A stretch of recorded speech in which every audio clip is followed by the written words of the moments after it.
The next frontier in AI. That sounds like a Star Wars episode. Yeah, it really could. Actually, no, sounds like more like a Star Trek episode. So let's so we're the twins. I'm Carrie Little, I'm Mina Blazy. and we're going to have a conversation around artificial intelligence and how it is shaping the world of education and real estate and the let's what do we say? The elementary schools, the high schools, the middle schools, higher College, the ed. business, yeah, everything. All the things. That's a thing people say now, all the things. Yeah, we're too old for that, but all the things. Here we go. Let's start with this. Let's just start off with a bang. What is happening in the world of education, the next frontier? What's happening in the world of education that is just think outside the box, like just crazy happening in the world of artificial intelligence? Um, that's a good question. And I think that when we talk about artificial intelligence, there's this idea that it's a new thing. I think people get very, very confused and they think, oh my gosh, AI is going to take over the world. But it already did. And you know that. And you can even say it took over when we got Microsoft Word and Excel. And those of you that remember Lotus 1, 2, 3, like AI was already generated years ago. The difference is now we're seeing it's so rapid that it's changing everything. So when we talk about when we talk about AI today, we're talking about generative AI. There's a difference. And that It's not difference just is, ChatGPT. say it again. I said it's not just ChatGPT.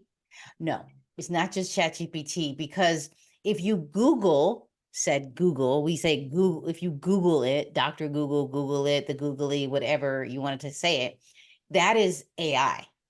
And you know it's artificial intelligence because you ask it a question and it will spit out maybe a YouTube video, some ideas, but it's just giving you what's already there.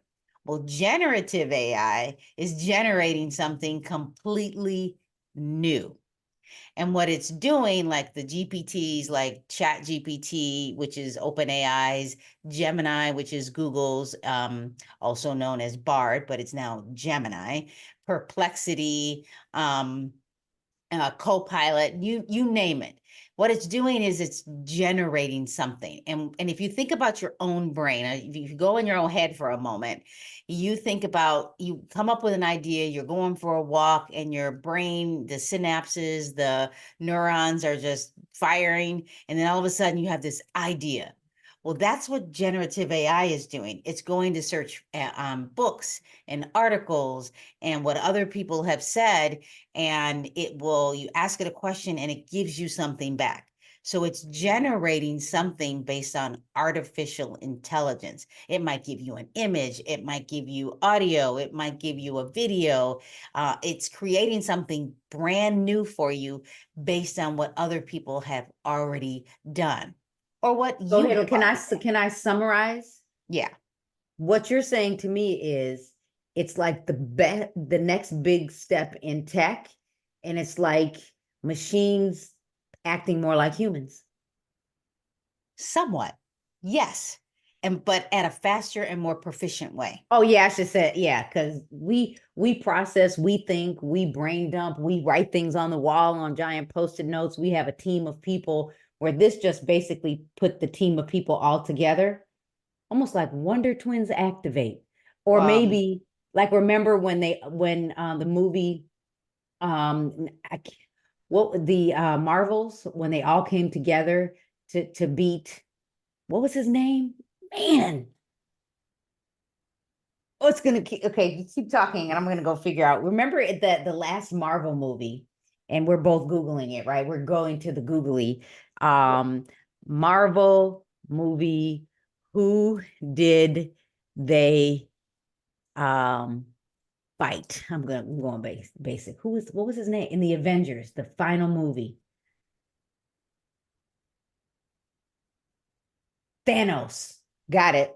So remember when they all came together and it was like they were huge superhuman? That's kind of like what generative AI is Generative doing. AI, yeah. So the reason why you went to Google, you What'd went you to do? Google, and now I'm like, I'm wondering um, if I just type in Marvel movie ring guy and what comes up.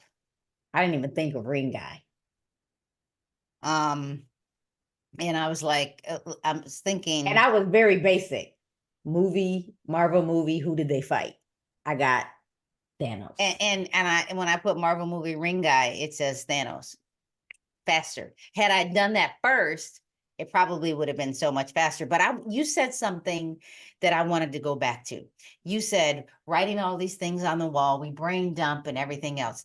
That's actually a better version of my, brain of what I talked about with generative AI.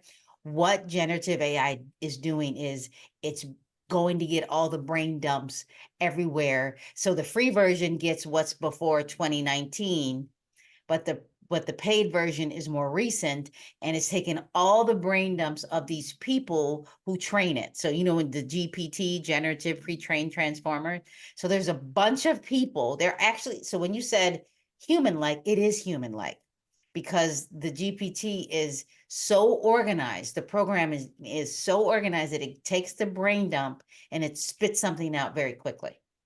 And we think that, and I almost want to say that my image of this is some robot that's just going around and grabbing stuff, almost like the Matrix, like you're in the Matrix and it's grabbing all this human stuff and spitting it out. But that's a fear that people have, like, oh my gosh, it's too fast, it's going to make us stupid. But they said that about What Google did you say it search looks like? engines. Like a human? Like just I don't, if anybody ever remembers the Matrix, and what they did is they had all these humans, and they just sat them somewhere in this place, and they were not being human anymore. They were taking this stuff away from them, this information, and that can be scary. That's actually what people are thinking. It's like that this is happening. But honestly, if I had an image, that probably would be what it would be.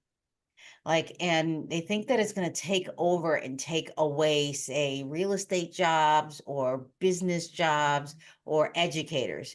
But I would argue it's going to do both. It's either going to make you really proficient and really efficient, and make your job a little bit easier. And if you don't jump on it now, you're going to get left behind. And unfortunately, I don't know about real estate. You can probably talk about that. We Education is like 6 to 10 years behind all the time. All the time. We tend to put stuff in front of kids, and teachers don't know how to do it. And I And mean what's that even with interesting, Google, because they used to copy, cut, and paste and have these hyperlinks in their papers. And then we'd be mad at them for cheating and call it plagiarism, but we didn't teach them how to use it. And that's what we're here for, to teach people how to use it ethically, appropriately, and as a tool, so and not what you're as a cheat saying code. is in the education space, that educators, principals, superintendents need to have not just a working knowledge, they probably need to be somewhat of a practitioner, and how can they implement it into what they do every day so they can explain it to the next generation or our new students. In the real estate space, owners of companies, brokers in the 50 states, brokers, managing brokers, they need to understand, because real estate agents are using this for the simple things like writing listing remarks or Right. Right. writing response in email. We're using it to create content on social media. I mean, just the simple things. But if we don't know, if we don't understand, if we don't know the pros and cons, and if we don't know what's happening on the back end and where the stuff, all the things are coming from to give us the information, it could harm it. There could be a fair housing violation, there could be an ethics violation, you could end up plagiarizing, or because we know that these tools, these artificial intelligence tools, you said the GPTs could hallucinate. So we got to understand, and I would have to say the real estate industry is behind, although we have tools like Realtors Property Resource, RPR, where they put in ChatGPT to read the data for us. It's there, it's simple, it's very basic. However, what real estate agents don't know, or even brokerages, is there are companies out there that have made tools where, mean, if you call me and I'm your real estate agent, you can give me permission to listen to the conversation or my AI tool. And then when it's done, it'll schedule an appointment. It can go create a market analysis.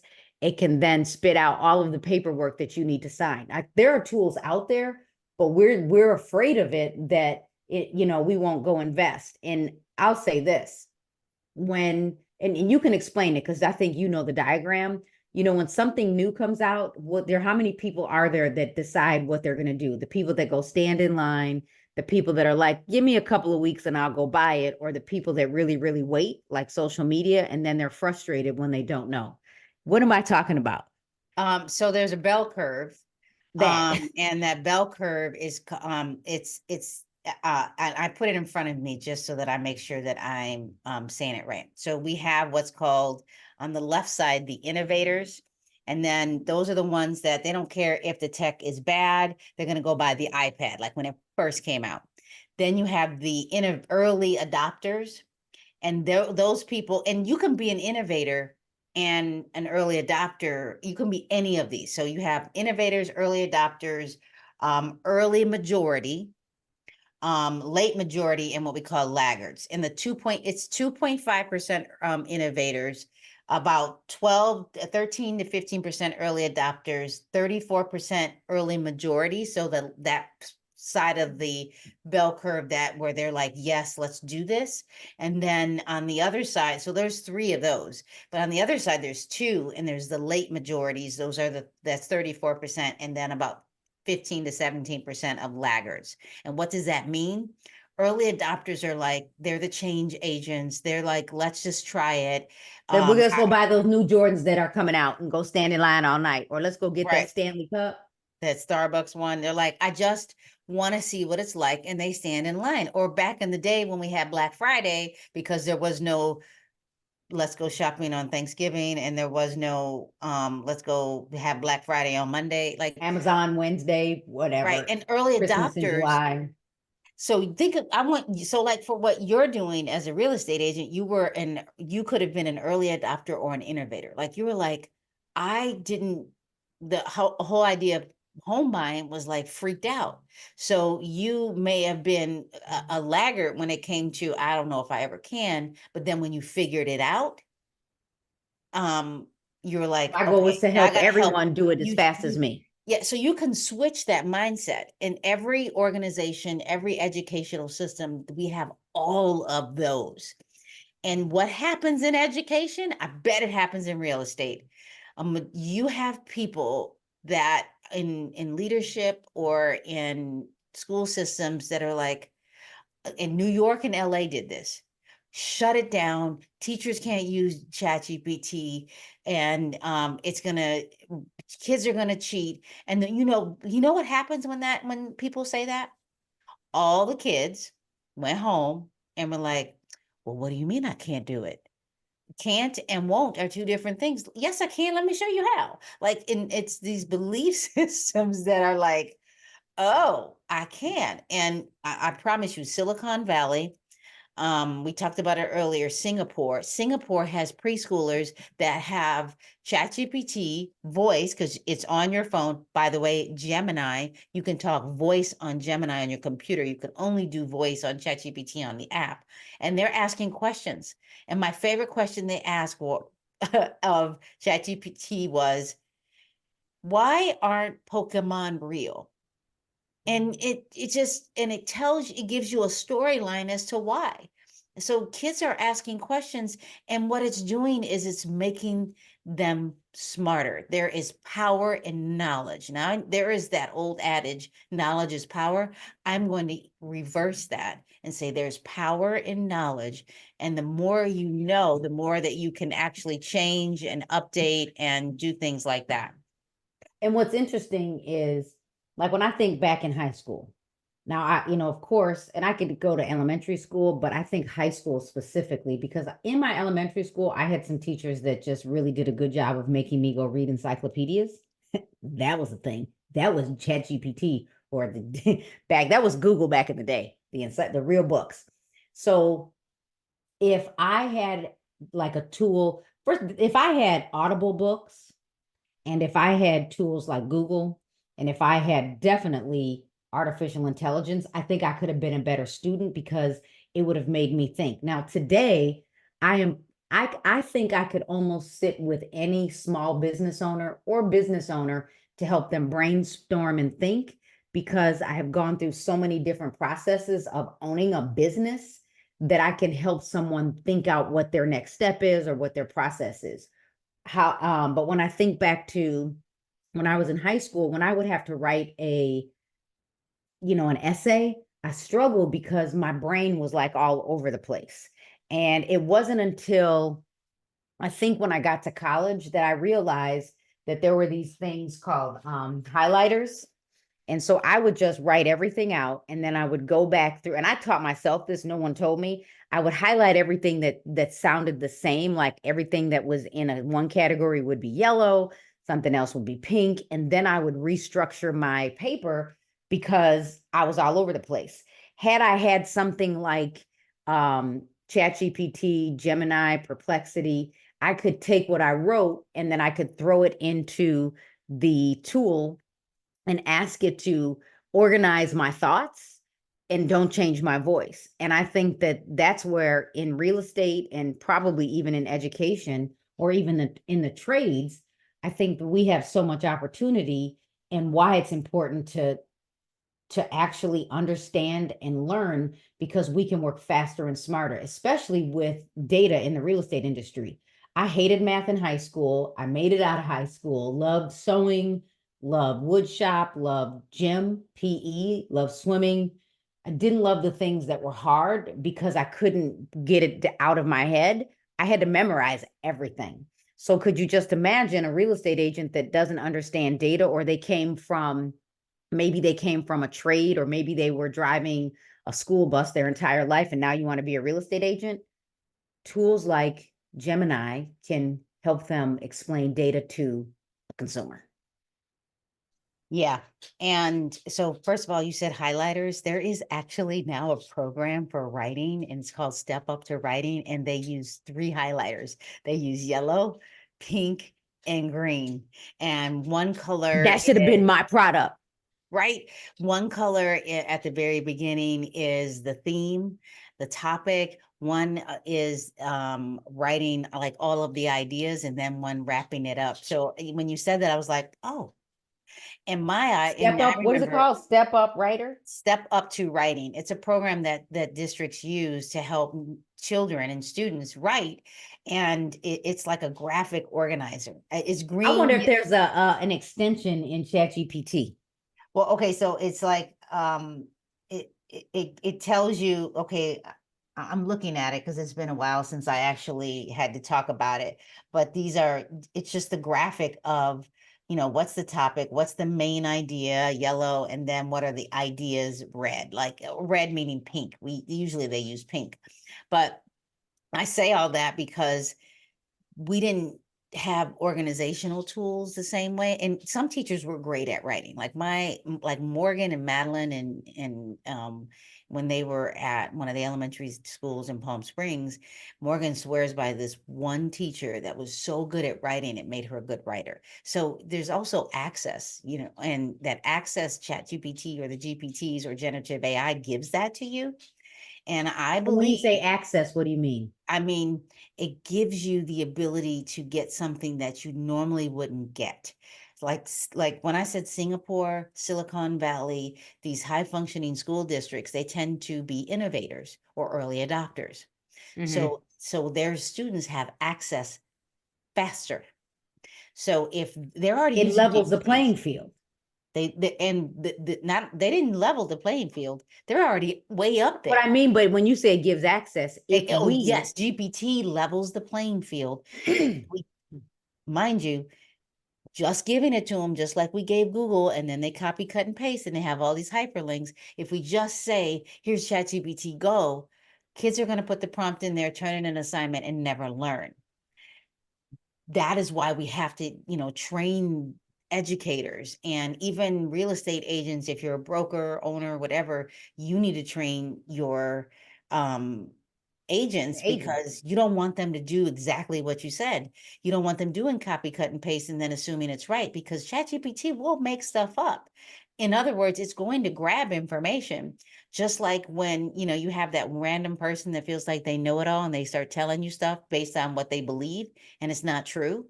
We see that in politicians all the time. So you have to vet your information, and we have to help educators, the system, or people who teach other people, teach it in a way where they're helping people become proficient and not just making it up as they go. Does that make sense? Like I did, That it's a lot. I'm because but and what I mean that I think that if we could just simply do exactly what you said, is taking a moment, even if you're the person that's the, what did you say, the person that's going to jump out right away, the innovator, I'm going to go figure it out right away. If we have that person that's going to understand and learn ChatGPT or Perplexity or Gemini or Copilot in Microsoft, they can be the person that can educate the office, or it will help them understand what they, the pros and cons. But if we don't take step back and say, hey, we need to understand, we need to incorporate this, just like you said, there are agents even right now that will create marketing, and when they create marketing, they will Google images and use those images in social media. They'll use images in their email marketing. They will use a famous person's movie clip and think it's okay. But there's something called the Digital Millennium Copyright Act, and they don't know that that is a violation of the act. So absolutely, we need to be able to educate and train. And this is why we tell real estate agents, show up to in-person training, show up to online training, and take a class where it could be interactive, because then you can ask questions. Now there are some people, because I know the next generation, like my kids, they like to learn self-paced. Not all of them, but they're self-paced. If that's you, learn how to ask questions and learn how to do some more research so you make sure you're not violating any of the rules. Well, let me just say that in section 110 of the copyright law, teachers have more access than, say, a real estate agent. And that's because we're using education. And if we're using it as an educational platform, we tend to be able to do things differently with said movies, pictures, and images, but we still have to give credit to whatever the movie is or the clip or the image. But we can't use it to create paid stuff. Like Right. so it just probably that's what you're thinking, because you're getting Because our paid. goal is to generate new business. And so we Right. often think that it's cute, it's funny, and it is, but you have, that's why you have to work with your brokerages, and you have to understand that we have to either buy the content, or you, and that's why I even like Canva and Canva Magic, right? Because it's paid, it's already paid for. You have the right to use those kinds of images. Right. And I'm only saying that because we still have to educate teachers to, they still need to know that they have to go into the image, find out who owns the image. There are people that don't even realize that if you're going to use it, some of them say you can use it. You have to click in and go and do search behind the image and say, okay, I can use this image or I can't use this image, or give them credit like APA style, MLA style, like this is where I got the image from. But it is just slightly different in education. But again, you still have to tell people what you're doing.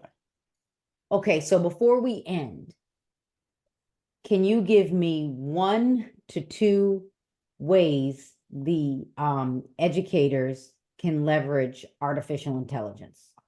Um, yes, if I were a classroom teacher today, I would tell a teacher that has never seen generative AI, ChatGPT, and all the other ones. I would say go in, create an account with your Google account, at least get the free account, and just ask it questions. Just play, because that whole platform, in the middle of it, we call that the playground. We let, just like we let children play with manipulatives and things like that, we want you to just play to get comfortable with it before we make it very educational and direct. Like go in and play with the platform. That's one thing that I would do. And then the other thing I would do is once you have played with it, I would use it for myself as an educator first, even as a real estate agent. Use it for yourself before you start putting things out to help others so that you understand what's going to happen.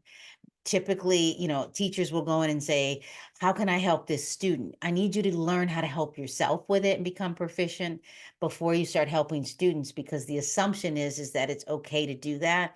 And school districts are still trying to figure out policy and user, and students don't even have access in most school districts, but teachers do. So here are my two. I'm going to say ditto. Number one, just like when you became a new real estate agent, we told you to go into the multiple listing service and play with it. When you work with a brokerage, we tell you to use your client relationship management tool, set up yourself as a consumer so you can see how it works, so you can understand the back end. So the same thing applies to artificial intelligence. Log in, play with it, test it, see how it works. Go ask it how, what are 10 things I can do to help someone prepare their home to put it on the market? Or what are 10 things a buyer should know when they go to purchase their first home? Like, go test it and read it. Are these things that you would actually say to the consumer?